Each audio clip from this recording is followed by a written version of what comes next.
Tough one for your boys tonight. Michigan State, Arizona, 74-68 victory for the Wildcats. I will set the table here for you quickly, Carr, and then I'm just excited to hear where you're at. It's Thanksgiving night, by the way, a little past midnight, and here we are recording. So excuse us if we say anything too wild today. We've both been with family, and we're both devastated after the Lions lost, quite frankly. Carr a little more than me because his team took an L. Arizona's really good. Arizona is one of the three best teams in the country, in my opinion. Tom Izzo hit the podium after the game, said that's the best team we've played. I know we've played Duke. I know we've played Tennessee. That's the best team we've played. I think he's right. I agree with him.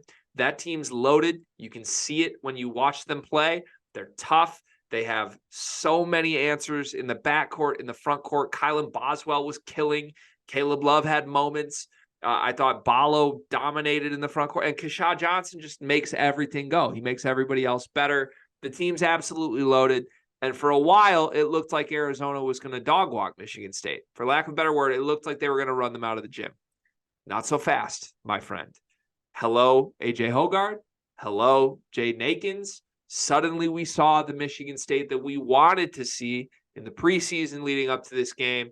And ultimately it wasn't enough. Michigan State took a late lead with about 3 minutes left. The offense just died, ran out of steam, whatever you want to call it. Arizona had the big plays late. Michigan State didn't. Arizona wins the game. Michigan State didn't. So from my perspective, I came away feeling better about Michigan State from this game. I'll get into why later, but that's where I'm at. Do you feel the same? And before you answer my question, Cart, I would love if you could go in depth about how you feel about Michigan State for the next 5 to 6 minutes or so while I go leave the program.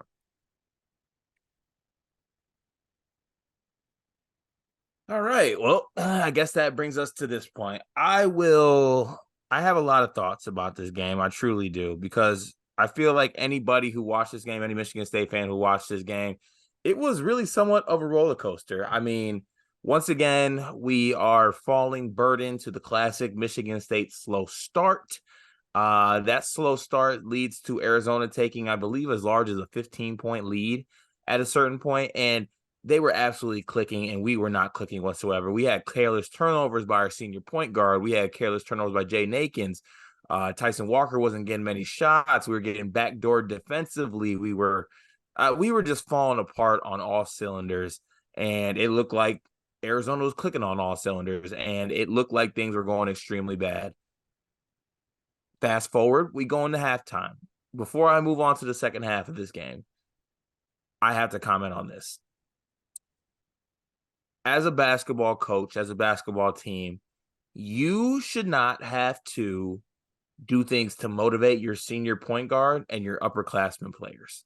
That's something you do with freshmen. You should not have to motivate and or bench to somehow light a fire or spark your upperclassmen in a game where you're playing against Arizona, which is a huge game. If you can't get up for that as an upperclassman, you can't get up for that game as a basketball player, that's concerning.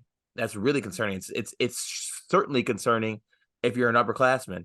And AJ Hoggard and Jaden Akins just didn't get off the bus in the first half. They didn't get off the plane. They did not, and not whatsoever. I believe Greg sent me the stat. They combined for 0 points and 4 turnovers in the first half. They just absolutely destroyed our team. Tyson Walker and other guys on this team try to keep us in the game. I thought Cohen Carr did some good things. I actually thought Jeremy Fears did some good things as well.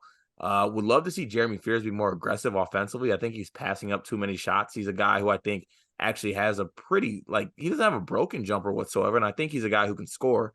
So I'd love to see him be more aggressive in that situation, but I also think he did some good things as far as going to the basket, doing some drop-offs, and also scoring at times when he needed to. But the first half was bad basketball, and we find ourselves down 10 points at half. And I thought it would snowball from that point, to be honest with you, with how our team was playing. But credit to Michigan State. They came out the second half with a different look in their eye, a different fire in their eyes. Jaden Akins came out, did some things. AJ Hogarth came out and finally showed up and did some things. He was feeling good, talking to the crowd. And defensively, that was the best defense that I've seen Michigan State play this season. And that can't be taken lightly. And I know that a lot of people see my negativity as far as like what I tweet and because I'm sad my team lost, because I don't hang moral victories. I don't do moral victories. I don't do moral banners, anything like that. A loss is a loss, and a loss sucks. Can you take things from losses? Yeah, but like we're not doing moral victory things here. Not ever, not on this podcast, not as long as I have this Blue Yeti mic. But defensively in that second half, we were able to do some things, like truly able to do some things. We were able to get stops against a really good Arizona team who on the year is averaging almost, I think, 99 points a game. So we were able to really lock things down. And because of that lockdown, we were able to get some buckets on the other end with AJ Hogarth being aggressive, Jay Nakins being aggressive, and then Tyson Walker being aggressive as well. But yeah, it's a great point. It's a great point. But unfortunately, after all this happened, in the last 4 minutes in winning time, when we actually tie the game and have ourselves within striking distance, there were some baffling decisions, I think, made by some players on the team as far as shot selection and what we were doing. And we were also not able to get rebounds as well, because that's who this team is. We're not a good rebounding team. We will never be a good rebounding team. We just got to play with it and play around it. And unfortunately, it's going to kill us throughout the year. And that just is what it is with who we have on this team. So I'm not hanging moral victories. Like I said earlier, I would never do that ever in my life. Were there positives from this game? There's a couple I can pick out. Yes. But for the most part, we lost. And that is what it is. And we're 3-3 right now. And if you would have asked me what our record looked like in the first 6 games of the season, I would not tell you 3-3. I think at the most I was expecting 2 losses. And we find ourselves 500. So that is what it is. 1 loss away from the preseason ranking, right? 3 weeks in the season, that's tough. 4th in the country preseason, one loss away from that, and not a great look. Do you understand what I'm doing yet? Did you pick up on that? Did you get it? No. Would you do me a favor and just go to our Sleepers Twitter account real quick?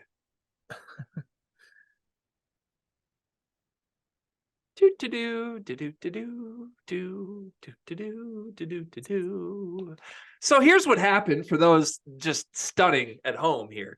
I decided that I would just show up for just the second half of this recap, because in stunning tribute to AJ Hogarth and Jaden Akins, that's what I feel like this program and this fan base deserves, because apparently that's all this quote unquote best backcourt in the country is good for. Jaden Akins and AJ Hogarth, integral parts of this team.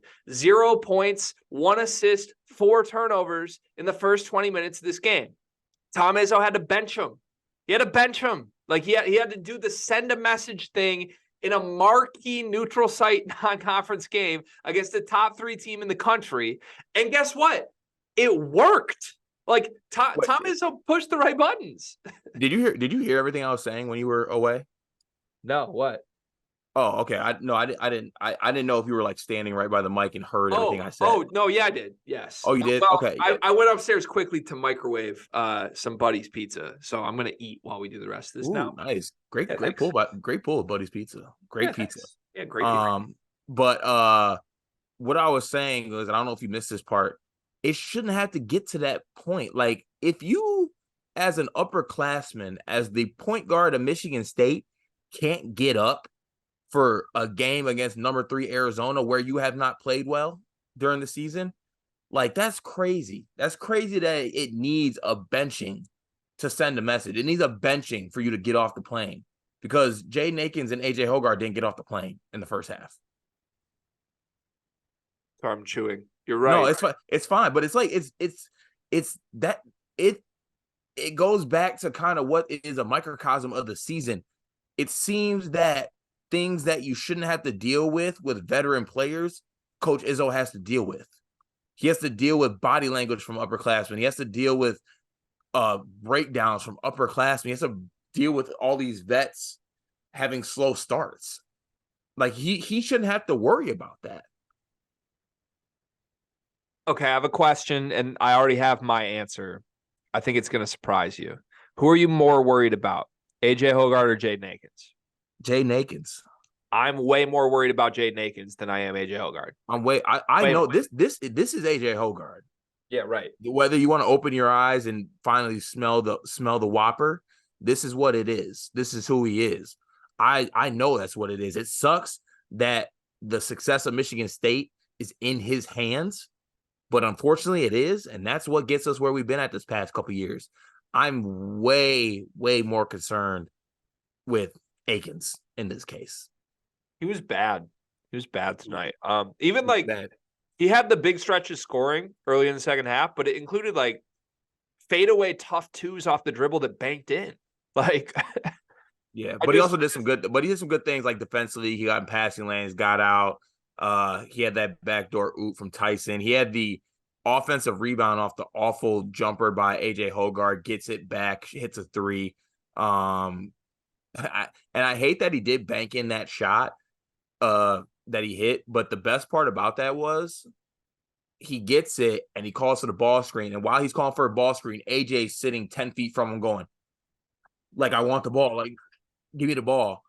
After he already tried to break his guy down, he could not do it.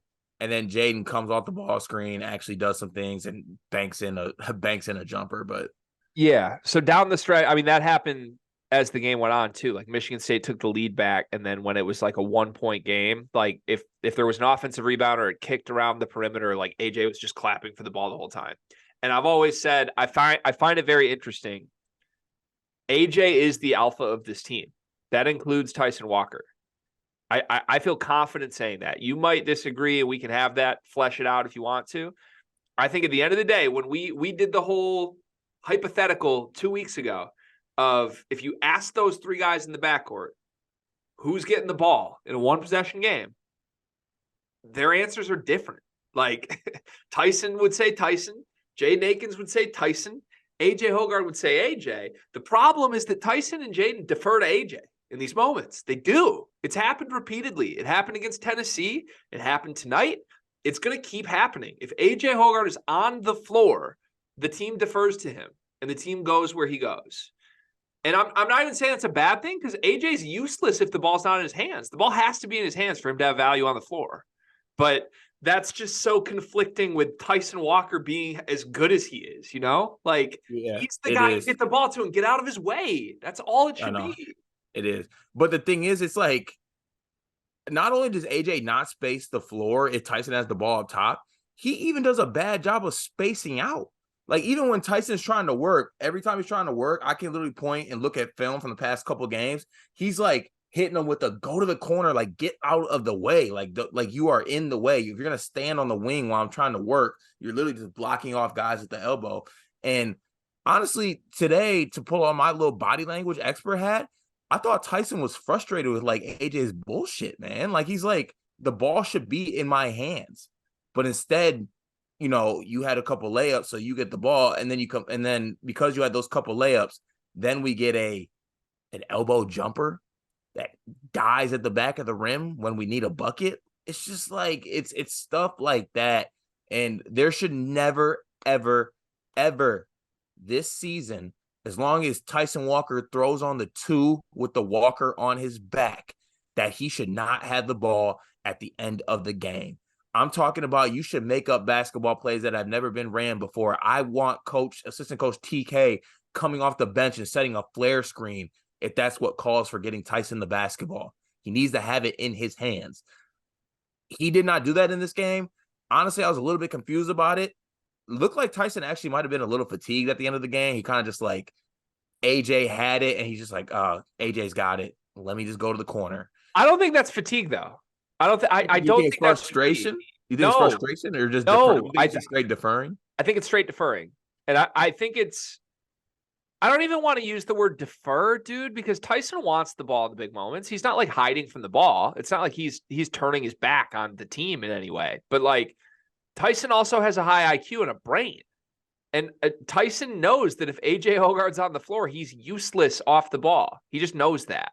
So I think like if we're just being honest, and everyone agrees with this because it's true, in the best case version of this Michigan State backcourt, the ball's in AJ's hands and he's playing well. That is it. The issues with the team beyond the front court stuff, which has nothing to do with the guards, but the issues with the team in the backcourt are that AJ isn't consistent enough or reliable or trustworthy enough to do it.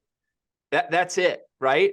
It's not that the ball shouldn't be in his hands. It should be in someone else's. It's just like AJ needs to be good, and AJ hasn't been good enough for this team to win the games that they're supposed to. So weirdly tonight, it was this weird thing of like, okay, they took the lead because AJ did turn it on. AJ played great. AJ played great for the first 15 minutes of the second half. I mean, he was unstoppable. He got to the rim at will. He was finishing in transition. He was hitting his free throws. Like that is peak AJ Hoggard. And now we see once again, it's good to see him do it for the first time this year, but we see both why he has such a high ceiling, why people believe in this backcourt, and also why it's so frustrating. Because if he can do that to Arizona's guards, he should be doing that to every team he plays always. And part of peak AJ Hoggard is after he's doing that, attacking the rim, scoring at the rim, and hitting free throws, he settles for 2 to 3 jumpers. But it's like after AJ had the good stretch, what is Tyson going to go demand the ball and say, go to the corner? Like AJ doesn't operate like that. AJ's clapping that he wants the ball. So, and Tyson, again, high IQ guy, he's perfectly okay with that. Tyson's better off the ball than AJ is. So I tweeted this out, man. I can criticize it all I want. I said all summer and even into this year, I know what I would do if I was running the program. I wouldn't have wanted all 3 of the guards back. I just wouldn't. And people can tell me I'm crazy, I'm disrespectful, whatever. I think there's too many cooks in the kitchen. That's where I'm at. And if you want to look, why are AJ Hoggard and Jaden Akins pointing fingers and nobody's contributing for a whole 20 minutes of basketball? Too many cooks in the kitchen. They got the message tonight and turned it around. And that's great. Maybe they can do that for later in the season. I believe in them. I believe in all 3 of these players individually. But it's problematic because even with all of AJ's concerns, I truly believe he is the heart of this team. Even if Tyson is the best player, like you can't tell me you watched AJ's individual run tonight and watched the way the bench reacted, watch the way the coaches react, watch the way AJ's stomping around saying, I'm him, and everybody's hitting him. Like he is the Spartan dog guy, right? And we can say Tyson's Mount Rushmore. We had somebody we trust and love, basketball knowledge, text us, say Tyson's a top 10 Spartan ever tonight in the middle of the game. We believe that. He's a great-ass player. He's not the heart of this team the way that AJ is. And that's terrifying for you. It's also good that you saw flashes of the good AJ tonight. But I think we need to almost accept it. Like we talk about accept who AJ is, accept who Tyson is, like just accept these guys for who they are. We need to accept that like this team goes as AJ goes. It's been that way his whole career. It's not changing this year. So you just gotta hope. You gotta hope that AJ decides to show up and be better more consistently. I can't do this. I can't do another year of this. I mean, there's no solution where he goes to a smaller role. It just doesn't happen. So it's you ride or die with him. Okay, but what about this? What about this? Follow me here.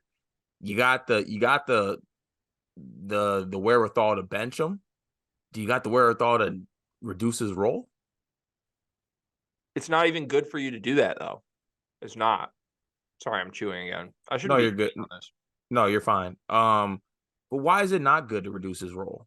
Because here's my perspective on it. You can tell me if you feel different. I think if we lined up, how many minutes did they play? They played 6 games now. Yeah.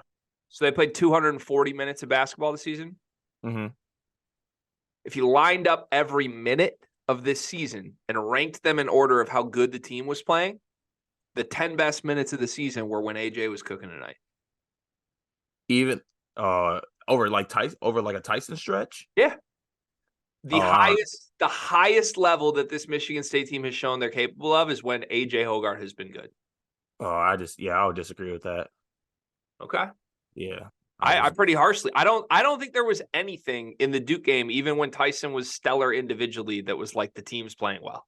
I don't think it was I thought it was that stretch. I don't think so because they couldn't get stops. Like Tyson was going off, but they weren't getting stops with it. There was no cohesiveness. It was you know why we weren't getting stops? Because of WAP. Right, but that's so it. You're right. But part of this is that if WAP's playing well offensively, he plays well defensively because that's who he is, right? So what I'm saying is when you have the AJ that is good offensively, you also have the AJ that is good defensively, and you have everybody else hype playing off of him, pushing him, Spartan Dogs toughness, woof woof. That the only time you get all of that is when AJ's just good. The problem is he's only been good for 10 minutes this whole season. So I don't know how consistent it's gonna be, but like coming into this game, I was like, you might as well just bench him. He might be gone. He might be broken. It's not there anymore. No, tonight we saw it. Like when AJ does show up like that, your team is good enough to like go on a 10-0 run against the third best team in the country. You haven't been able to do that without this happening. Our next game. Don't even know who we play. Georgia Southern. Georgia Southern. What does AJ Hogarth's first 10 minutes look like? Like 1 for 4 from the floor and 2 turnovers. It'll be bad. It'll be bad. It might not be bad, man. Like he was great tonight in the second half. He was great. He just needs to do it more. But yeah, I think like it's just flipped for me mentally of like, oh, maybe they can get creative and bench AJ. They're never benching AJ. Come to terms with the fact that your season relies on this guy. And you're gonna ride or die with him. You'll probably die with him. But if I'm coming to terms with that, I'm fine with that. I will come to terms with that. Also come to terms with this.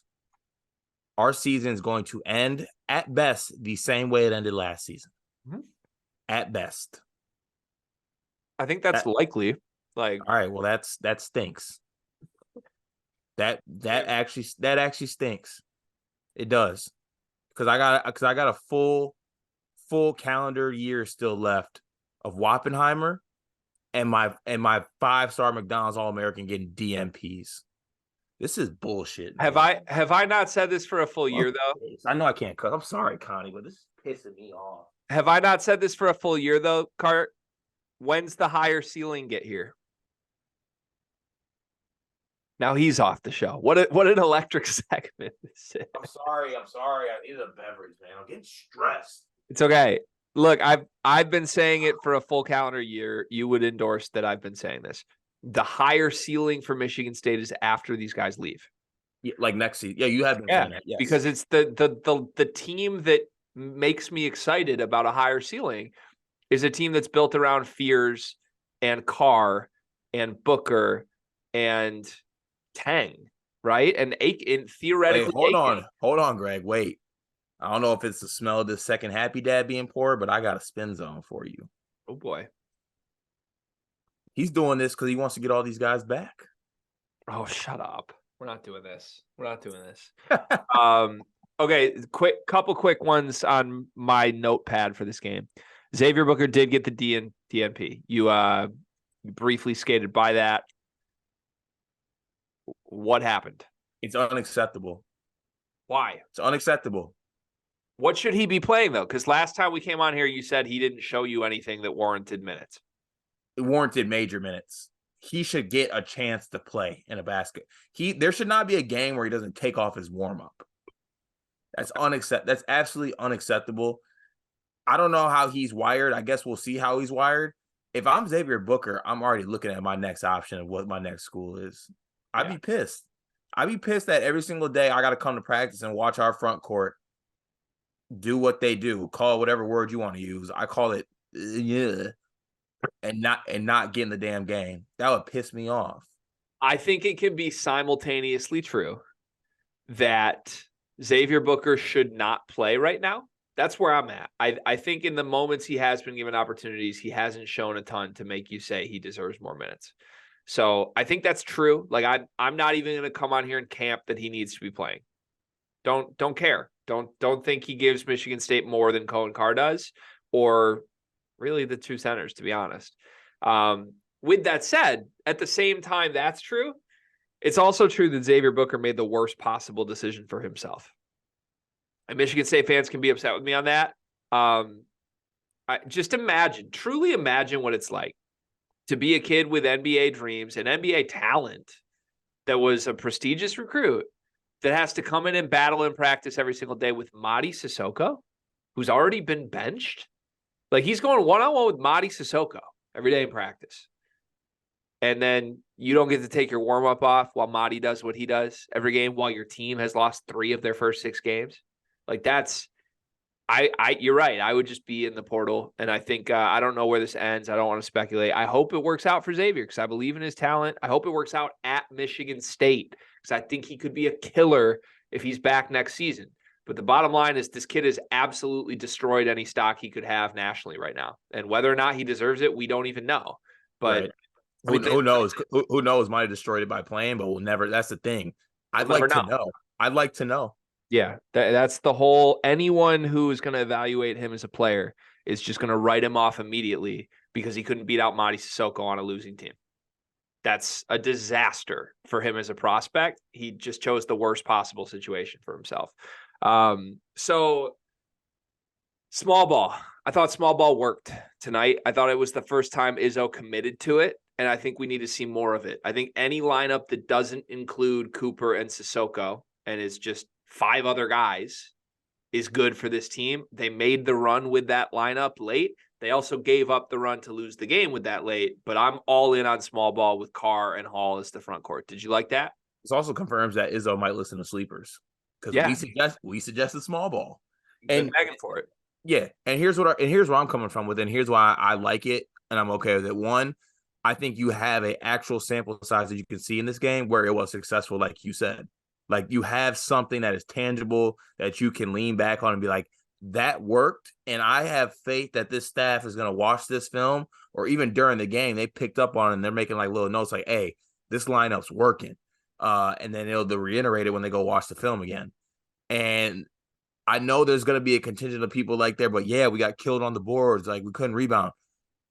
My brothers and sisters in Christ, we're getting killed on the boards no matter what. Okay. Madi grabs rebounds and can't stand up, and Cooper honestly can't really rebound that well at all. So we might as well just go small ball. I thought it worked.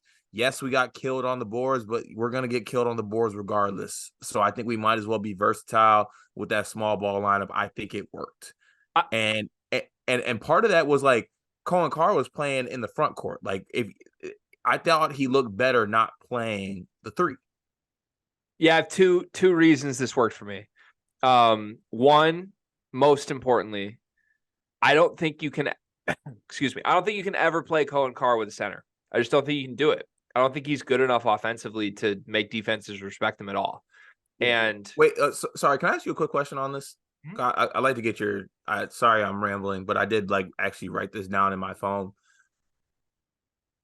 Are we like positive, like really, really positive that Cohen Carr's jumper is just absolutely atrocious and like he can't hit anything? Like he's Mark Mitchell level from outside. Because like I watch his free throws and I'm like, okay, like usually you can tell, like usually free throw can kind of correlate a little bit, at least with like shooting form and things like that. It doesn't look broken necessarily. I might be willing to be talked into buying his shooting ability long term. I'm not going to say the kid can't shoot at all and he's broke. I don't think we know. The free throws were huge. It was a big moment in this game and they were pure. I mean, it was that neither one touched the rim. Izzo loved it too. That was great. Yeah, no, that was a very fun moment. He just honestly, like, you love this word. I think we saw Cohen Carr's a gamer. I think we saw like if that moment had happened at the under 16 timeout in the first half of a 2-2 ball game, I think he misses both. But I think like Cohen Carr stepped up to the line being like, we're in a 1-point game against the number 3 team in the country. I better lock in. We need these. Oh shit. I just switched them both. I think he like, I believe in Cohen Carr like that. I think he gets up for big moments and I trust everything I've seen from him right now, except the fact that teams don't guard him at all. Like if you saw how Arizona was guarding him. Oh yeah. I mean, it was 2 feet in the paint. Like they were giving him 7 feet of space. And do you know what Cohen Carr did every time he caught the ball?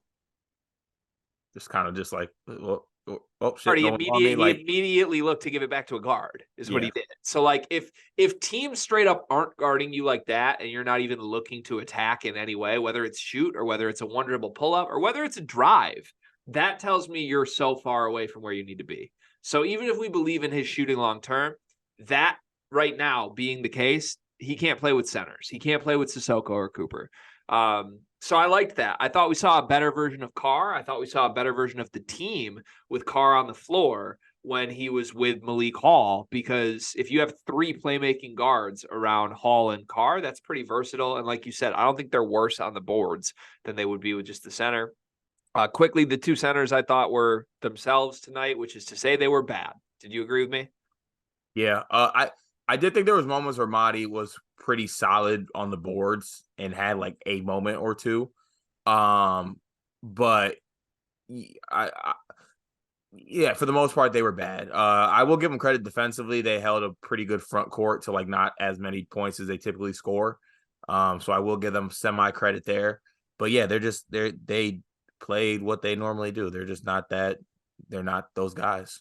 I thought Mahdi was better defensively. Really overall, I thought Mahdi was better than Carson Cooper tonight, which people will disagree with me on. I think that Mahdi has been better in every single game that he's came off the bench. Yep, that's where I'm at too. Okay, all right. So I alluded to it, but final thought from me: do you feel better or worse about Michigan State after this game? I feel a lot better. I feel better about them. You don't look like you feel better. You look devastated. I don't do like I seriously do not do moral victories or any type of happiness from a loss. I do not do it. I don't care. All right. I don't care if like I was a fan of UMass Lowell and like we're the 295th team on KenPom and we push Villanova to the brink. I don't do losing. So that Amon-Ra touchdown tonight didn't do it for you? The last one? Or whoever it was, Josh Reynolds. Josh Reynolds, sorry, yeah. No, because I, 1, needed Jahmyr Gibbs anytime score, and 2, I had Jahmyr Gibbs over 79.5 rushing and receiving, and he ended with 76. Well, I mean, that really hurts. Yeah. Okay. All right. Yeah. I'm more in on Michigan State because we saw AJ Hoggard tonight. If you get good AJ, I think this team's ceiling is a lot different than it's been early this season. So shout out to AJ Hoggard for showing up. Shout out to Jaden Akins for showing up in the second half. Shout out to Tyson Walker for looking like a first-team All-American once again. Shout out to Izzo for playing some lineups we wanted to see. Shout out to Xavier Booker for persevering through this adversity. And shout out to Arizona for being just a fantastic basketball team. Bottom line, that is what it is. So good. So good. So good, man. Hey, I know it doesn't matter until you do March shit, but like Tommy Lloyd could be the next guy. Yeah, but he's got to do it in March though, because I feel like he's had some good, really good teams. And I'm gonna crunch some numbers. I'm gonna go full math podcast on this. Tommy Lloyd's in what, year 3? Yes. I don't ever want to get hit with a he needs to do it in March until he's been doing this for 15 years. Okay, but the fact of the matter is, he in his first 2 years, I don't think he made it out of the first weekend in the first one. Yeah. And he lost to a 15 seed last year. That's fine. You know who else sucked their first 5 years in March? Bill Self. Probably every great coach. Every single great coach sucks. No. He's a great coach. And I would bet that he is going to have his March success. Okay. Like I would actually put a plus money bet that Tommy Lloyd makes a Final Four before Matt Painter makes a Final Four. See, now you don't need to antagonize our other guy like that. I'm just saying, if there's like we think all these vet coaches are leaving soon-ish, except Izzo. Izzo's never leaving. Izzo will literally be buried before he leaves the head coaching position of Michigan State.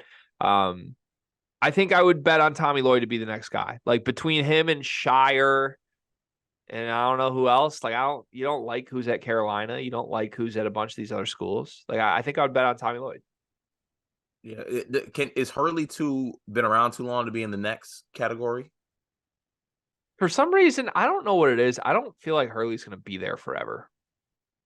Yeah, I can see that though. Maybe it's like all the interviews he keeps doing where he's just like so stressed. His mentals aren't in a good spot.